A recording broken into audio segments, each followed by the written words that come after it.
ne baš kvalitetnoj utakmici, mislim sasvim zasluženo pobijedili. Falio nam je taj drugi gol da rasterećeno igramo, imali smo određenih problema, oba igrača koji su igrali za omladinsku selekciju, jedan rovit, drugi preumoran, inače za kvalitetniju igru falilo nam je pas igre, malo mirnoće, ali u takvoj utakmici stvorili smo dovoljno šansi, dekoncentracije u završnici, ali ipak s obzirom na to da smo odigrali mnogo važnih utakmica, rekao bi da u cjelini možemo, kažem, prije svega rezultatom biti zadovoljni, a nadam se da ćemo se konsolidovati,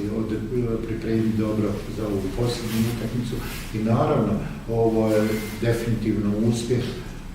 za ovu mladu ekipu i u ovom slučaju publika je bila na našoj strani i davala od prve do zadnje bezrezervnu podršku. Ma jeste, 5-6 utakmica, ja sam naravno vidio da pored toga što su veliki kao klub i imaju i tim, i evo, drago mi je da su veoma rano obezbedili opstanak i evo, najprijatnije iznenađenje proljeća. Kažem još jednom, mi ćemo i u ovu utakmicu, pomenuo sam, moramo se dobro spremiti i nadam se odigrati još jednu dobru utakmicu i sve što bude proizvod eventualno naše bolje igre nego danas. Pa dobro, naravno da nisam razmišljao o tome, ali već posle 7-8 prijateljskih utakmica mi smo i na pripremu izgubili samo prvu protiv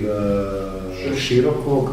ali to je bilo 3 dana posle mog preuzimanja i to nije bilo, bio je kombinovani sastav, jedno polovrijeme jedna ekipa, drugo polovrijeme druga i to baš kombinovani, ne prva i druga, tako da vidjelo se, neke stvari su dolazile vremenom na svoje što je normalno i evo, to je onako jedna činjenica koja me raduje, znači još uvijek nemamo poraza, nadam se da će tako ostati i u ovoj posljednjoj utakmici, to je poseban kvalitet. Prema naprijed, evo, vidjeli ste danas, bez obzira što smo imali neke izrazite šanse, nismo uspjeli, ali definitivno mi smo među najefikasnijim ekipama u ligi, tako da iz tog aspekta mogu biti zadovoljni. Naravno ima prostora, puno ima prostora za poboljšanje, previše osciliramo, rizikujemo kad ne treba, umjesto da sačuvamo loptu, da mi idemo u završnicu kad nama odgovara, kad stvore uslove, ali to će ova mlada ekipa. Tako je, pa evo, to je jednostavno činjenica da bi nešto prema naprijed moraš imati neku stabilnu ekipu i to ih u mnogome vjerovatno iscrpljuje ta igra prema nazad, ali to je preduslov za jednu ozbiljnu ekipu. Pa evo, vidjet ćemo, ekipa Slobode je dovoljno kvalitetna da bude dostojan rival Sarajevu, a kakav će rezultat biti vidjet ćemo.